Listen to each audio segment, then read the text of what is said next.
Hi, I'm Leonard Adams, and I am reading from my book, Things I Wish My Father Had Told Me, which is available on Amazon. I'm reading page 131, and this page is titled, Being Admired is Not the Same as Being Respected.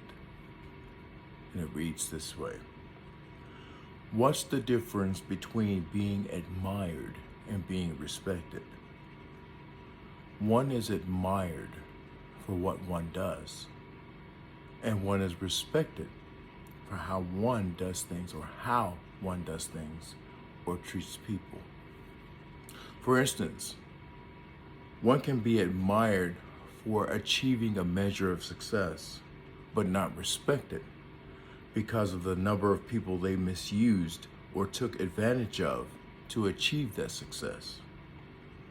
One can be respected when they communicate admirable goals and a clear vision to accomplishing them, but not admired when they don't do what is required to achieve those goals.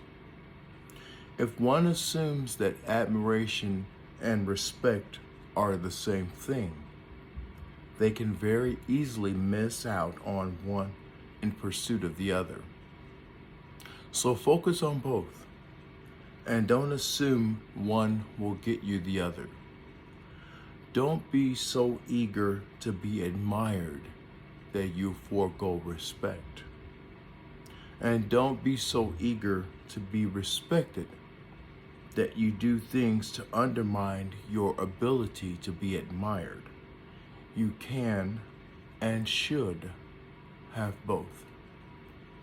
And let me add to this reading that the number one person, the first person that should both admire and respect you is you. So, what you do determines whether or not you admire you. What are your admirable qualities? What about you is admirable? A lot of people can't answer that question. They can't find one thing that they admire about themselves. And this has nothing to do with being proud and boastful and arrogant.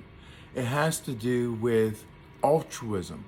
What do you admire about yourself that you do for others? What is it that you do that benefits the world? What is it that you do that benefits the people around you? One person around you. What is it that you consistently do that benefits someone else? That's something to admire about yourself. And then this is the big deal when it comes to respecting one's self.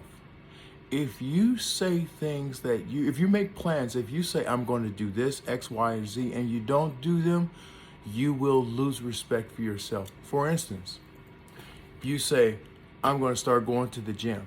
You don't do it. You know you've lied to yourself. You say, I'm going to get an education, a higher education. You don't do it. You know you've lied to yourself.